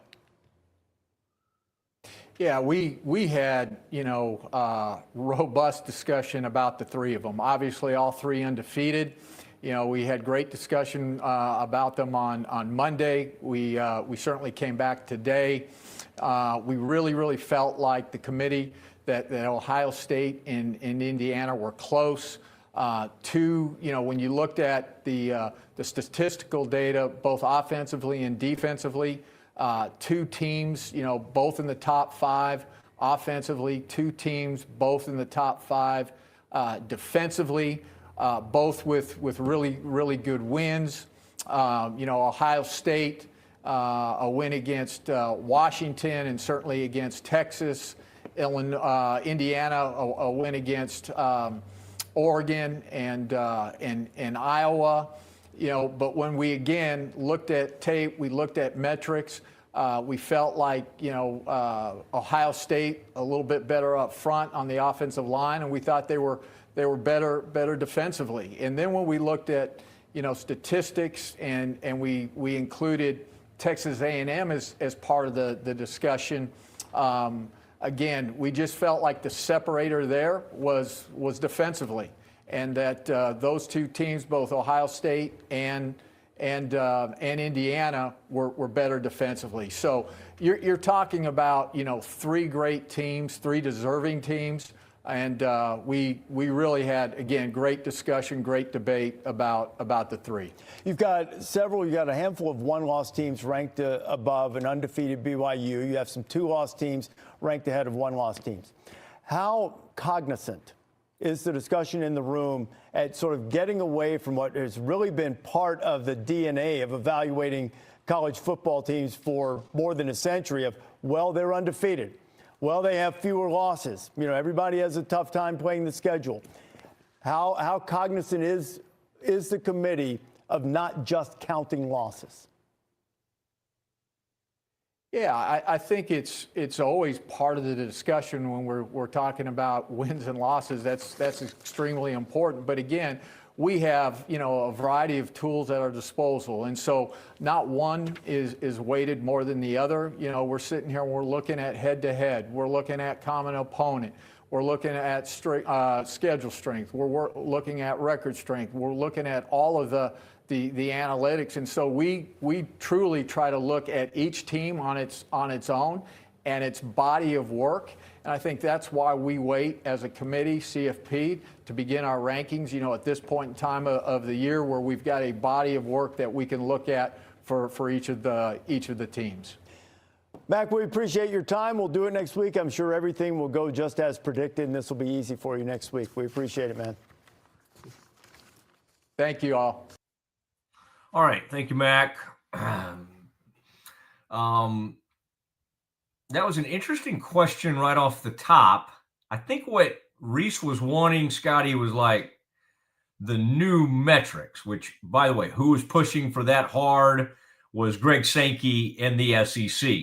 And it had to do with strength of, it was more of the strength of record, strength of schedule. There was the SEC has been pushing hard they believe that there was not enough built in to reward how tough their schedules are in comparison to some of the other schools. Now, whether that's true or not, That's what they wanted. And so I think that's what Reese was pushing for.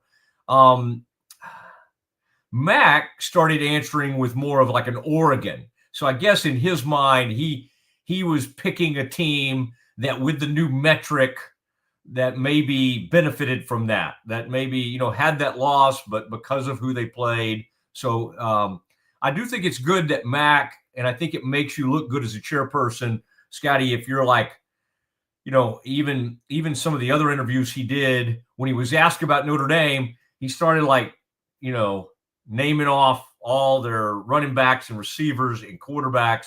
And that helps give the committee a little more credibility if it kind of comes across that you really sort of know about those teams. The other thing he said about Oregon was that, hey, we got 3 former coaches on the committee.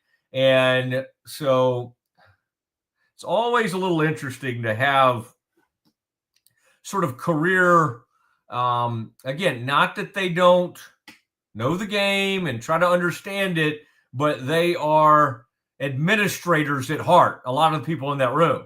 And so then you got to put coaches in. And so then the coaches get a ton of say because the coaches can go, look at this team. But it is interesting. I think they're on safer ground as a committee when they keep it more like the analytics, like this is what strength of schedule is saying, this is who this team is, than if they try to start saying, we looked at this on film. I think that's when it gets a little bit like, oh, man, okay, so we got this group of people in a room up there watching film. That, this team, the old eye test, all of that. You're really, to me, on safer ground when you can kind of get the analytics of it, look at the strength of schedule, look at the record, and, what the Big 12 has to be worried about is, first of all, Notre Dame's sitting up there with 2 losses. If Tech loses and gets to 2 losses, I think the committee's going to, even if they somehow got into the Big 12 title game and even won it, they're not going to want to put a 2-loss Big 12 team in there. So one other point, Scotty, that came up that grabbed my attention is they did make a point, speaking of Tech's loss, to mention that the Arizona State loss, that they didn't have Baron Morton. They did not have their starting quarterback. Now, that backup had played well. Let's not act like Will Hammond hadn't come in against Utah and looked really, really good. But they did make a point of talking about good losses. And I hate talking about good losses, but they're going to do it. So we got to do it. We got to look at, like, what are the good. So now, Scotty, let me ask you a question. What are the best losses of the season among these teams that are being mentioned in the college football playoff? And I'll help you here. Right now, Oregon's loss to Indiana is a great loss. And you're like, well, Matt, they were at home. Like, what are you talking about? Well, because Indiana has gone on to garner all this respect, and by virtue of that great win over Oregon, then Oregon has a great loss. Same thing as Notre Dame. Notre Dame's sitting there. I mean, think about where they were. They were like 1-2. They were 0-2. They started their season with 2 losses, and they've already climbed. Think about that, Scotty. Like, there's no Big 12 team. There's no Big 12 team. There is no ACC team that could have lost 2 games early in a season and have climbed their way back up to where they would be the number 10 seed in the college football playoff. It's crazy, but it's Notre Dame. It's Notre Dame, and they're not treated like anybody else. There's no way. Scotty, if you give, there's just nobody. You think of anybody. Miami, SMU, think of the best teams in the Big 12. Texas Tech, BYU, none of them could have 2 losses and be sitting where Notre Dame is, because Notre Dame is treated like its own separate entity in college football. Is it fair? No. Has it been going on for the past 100 years? Yes. Yes. And it's why they have their own separate thing with NBC. And there it is. All right, Scotty, I'm going to let you have a chance to react to any of that. I also want to, coming up quickly though, after you react, Scotty, we want to hear from Ascension Providence, because another really cool thing that you've done with Ascension Providence, and I want to kind of let you set that up. That's coming up at this next break. But what was the biggest takeaway you had, Scotty, from that initial look at the CFP rankings? Yeah, my first reaction, Matt, and it may be my own bias because I think you feel differently, is that Texas and Oklahoma are the most overrated schools in America. I mean, you were just talking about who have you lost to. Texas lost to Florida, dude. Like, that should be disqualifying from being ranked in the top 12 as a 2-loss team at this point.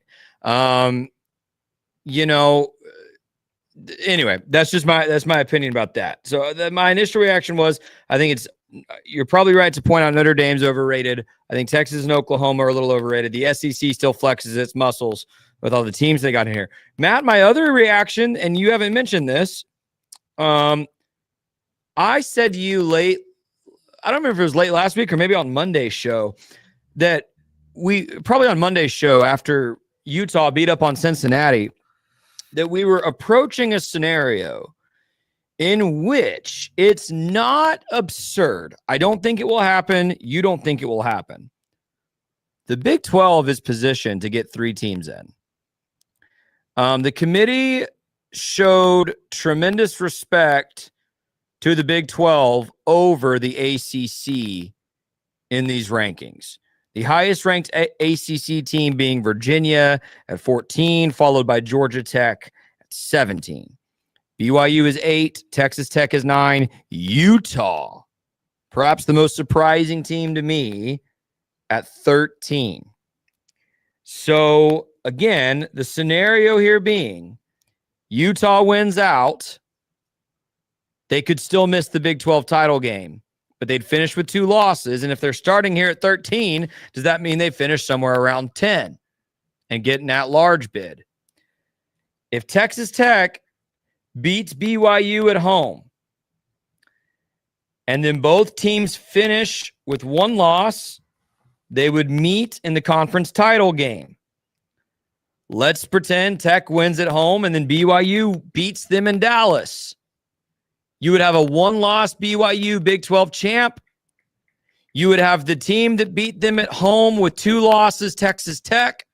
And you would have the 2-loss team, Utah, who's starting here at 13.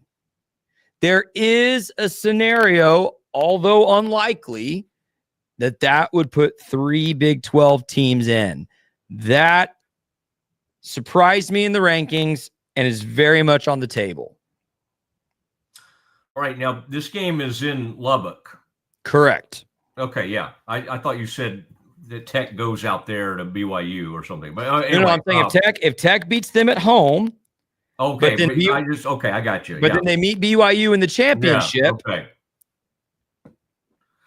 Yeah, there's a lot of ifs though. There's a lot of stuff that has to happen. Sure. Scenario. But when your top 3 teams are ranked in the top 13, and Utah doesn't play either of those teams. Utah does not play either of those teams the rest of their schedule. Separate of OU and Texas now being out of the Big 12, their inclination, the committee's inclination has never been to take care of other teams other than OU and Texas over the years. And of course, Baylor and TCU know it all too well. Yes, sir. I have a hard time not thinking about that history of that. And so I did notice that some folks had brought that up, that there could possibly be I'll say this. If 3 Big 12 teams get in, the Big 10 and SEC will revolt, and there'll be a whole new format next year. Like everything would blow a lot of things up because they don't want to, they're, of course, the Big 10 still hoping that they can get 4 and the SEC can get 4, and that the SEC, the ACC and Big 12 would agree to just accept 2 each. So the Big 12 getting 3 would just freak everything out. Now, the problem is, I still have a hard time thinking, even with these rankings, I've just watched it for too many years. Now, I don't have a lot of history with the 12-team rankings, but I think I'd be ecstatic to see the Big 12 get 2 teams in. And the problem is, Tech's sitting pretty right now. But boy, if they lose at home to BYU, I know BYU's good, but I think Tech gets themselves into some hot water. Although it is nice of the committee to point out the whole Baron Morton thing. They're trying to not hold the Arizona State road loss against Texas Tech. Good stuff. Good stuff. I love talking about all that stuff. And that's what we do on this show. We talk a lot of college football. We talk a lot of college basketball. And we talk a ton of Dallas Cowboys and NFL as well. That is, of course, the Campus Confidential. All right, we'll wrap this thing up, but I do want to, Scotty, I want to, let our folks hear from the Ascension Providence. You see the banner. We've got something really cool to do with them today. Want you to be able to hear from that, and then Scotty and I will wrap things up. Let's do that next. When Central National Bank decided to partner with Baylor women's basketball, we were hoping Coach Collin would bring that championship mindset to do whatever she has to do to take our workplace culture to the next level. Well, he's doing some pretty good. Guys, how we doing? We're good, Coach. Craig! What are you doing? What do you mean? You have to dunk it. Welcome back. So far, I think our employees are really enjoying it.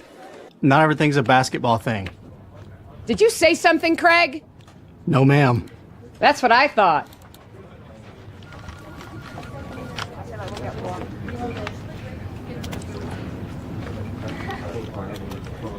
Dude, I think she likes you. Central National Bank, proud partner of Baylor Athletics and Baylor Women's Basketball. Welcome back into the Matt Mosley Show. As you know, Ascension Providence, one of our special partners that really supports what we do, and we believe in them as healthcare providers here in Central Texas. And we're so privileged to be joined by Dr. Dietz. He's a neurosurgeon at Ascension Providence, and he's with us today on the Matt Mosley Show. Dr. Dietz, thank you so much for joining us today. Thank you, Matt. Happy to be here.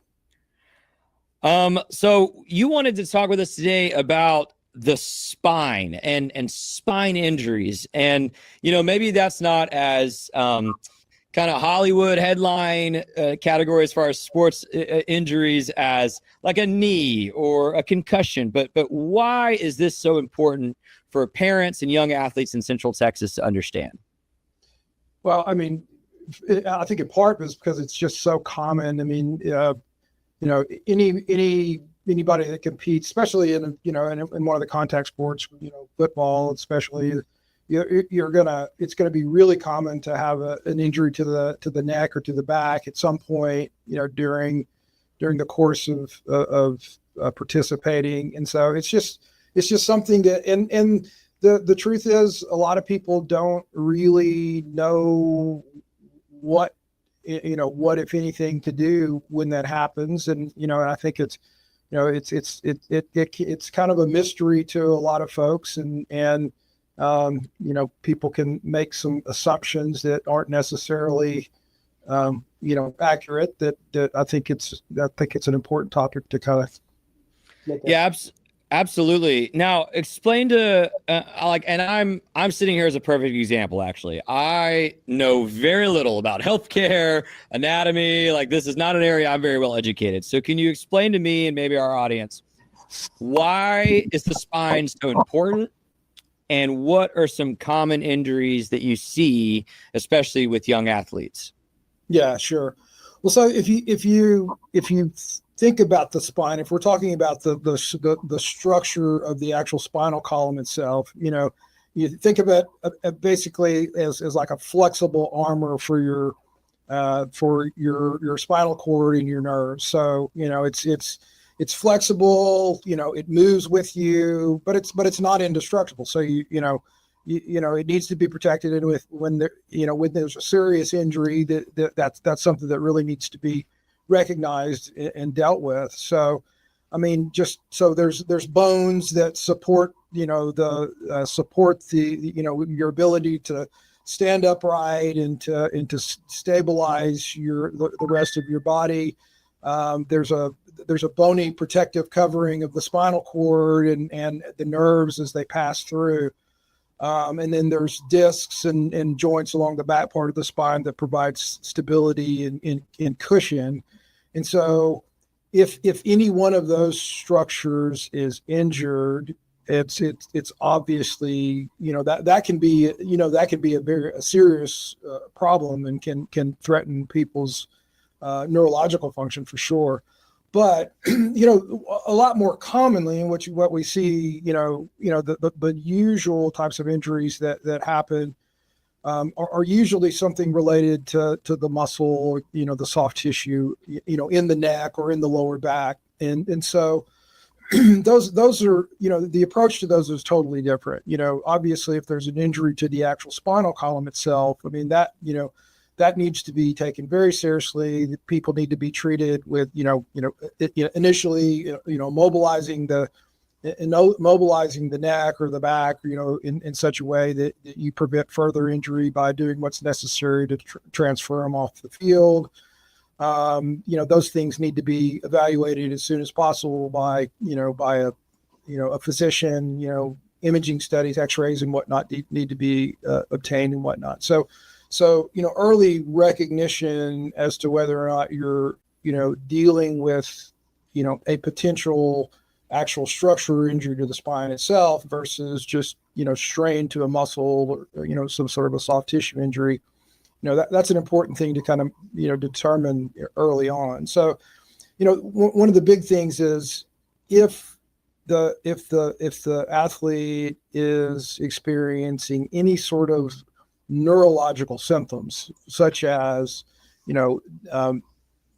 pain that extends beyond just the midline of the neck or the back, out into the arm or the hand or whatnot. Or if they're experiencing any loss of motor strength or sensation anywhere, those are things that, need to be taken very seriously, and you shouldn't assume that it's not a problem unless it's proven otherwise. So those people need to be, they need to immediately be removed from the field of play. They need to be evaluated, if there's not somebody on the, on the sidelines or, at the facility where they are. They need to be evaluated, by somebody, in the medical field, either take them to the emergency room or to an urgent care, facility as soon as possible. So, and then, as far as, how to proceed from there. I mean, if there's not any of those symptoms, it's just simply pain, in the midline of either the neck or the lower back. Obviously, if they're in significant pain, take them off the field. Probably, they're done for the game, and then probably having them, just for a day or two, if the pain, settles down, it responds to maybe some ibuprofen or ice or heat or whatnot, and if the symptoms improve pretty quickly, then you can pretty safely assume that it's not a serious injury and can probably return back to, participation as soon as the symptoms are improved.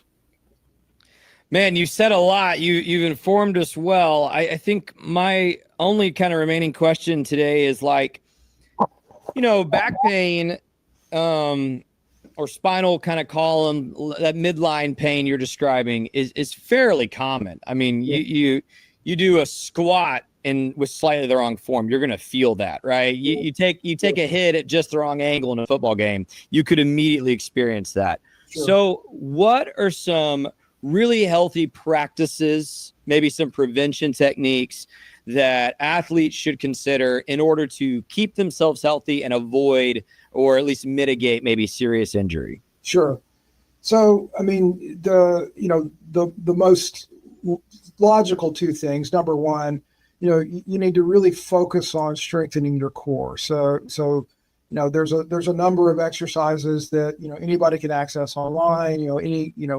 Any strength and conditioning coach at in a high school or at the college level is going to be well versed in that. So really focusing on strengthening your core is extremely important. And then the other is flexibility. So really, taking time to stretch, being sure you're warmed up before you get out there, and as soon as you start feeling pain, you need to stop. You need to either step away and see the trainer or but don't just keep pushing it. Your body, pain is there for a reason. So your body's trying to tell you something, that you need to step away from what it is that you're doing, and like I said, either stretch or put some ice on it or heat on it, but take it seriously.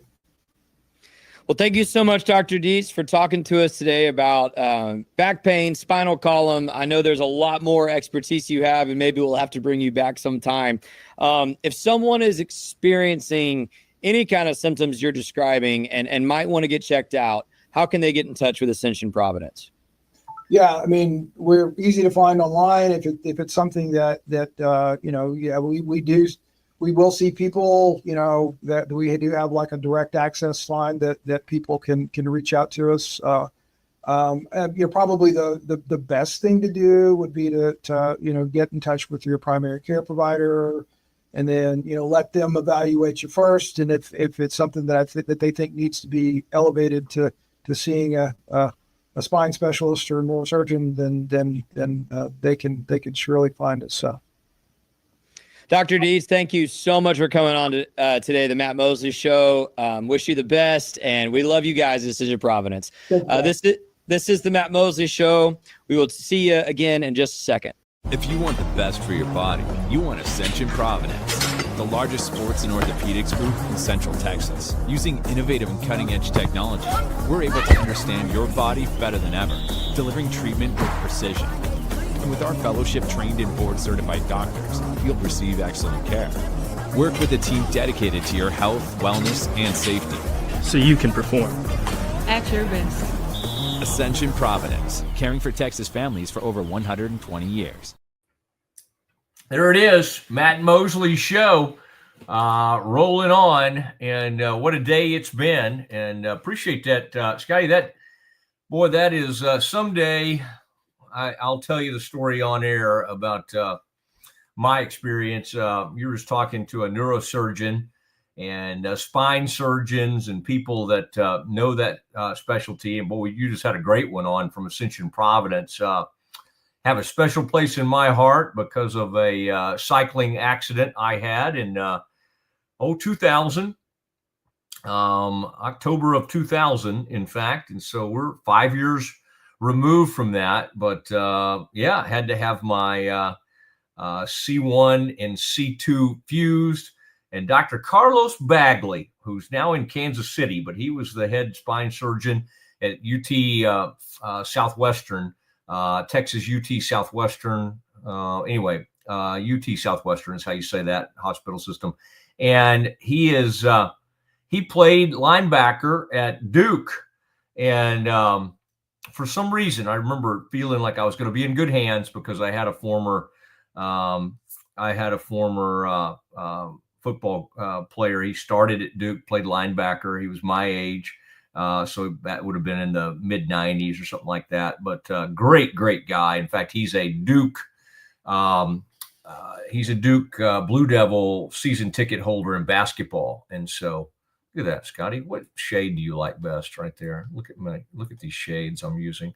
But someday I'll tell you the story, Scotty, or tell our folks the story on air about my breaking my neck and then being put back together. Thank you, Brazos Landing. Thank you for that. We always love having you. And I mean, it's whether it be the Bang Bang Shrimp, some of those like steak medallions, I mean, they've got a sirloin and then they've got a filet, extremely nice. But then if you like fried shrimp, if you like grilled shrimp, if you love beautiful salads, the sides are incredible. I mean, it's a great dining experience. And right there on the water, it is so much fun. Hey, great to have the whole Twitter audience with us today. And we'll continue down this path. Another great guest today. We had Andrew Perloff on, who has his own show. Well, he does it with Maggie Gray now, and they do such a nice job. But great friend over the years. You knew him as McLovin over on the Dan Patrick Show. So a really neat guy and just a great guy to have on today. So tomorrow, well, you never know. I'll say this. Friday, we got Scott Drew lined up. Tomorrow, we'll keep it a mystery for now. If we have, I mean, we don't have to have anybody. Scotty's enough. I mean, in some ways. All right, everybody have just a great evening, and we'll see you tomorrow at 1 o'clock straight up.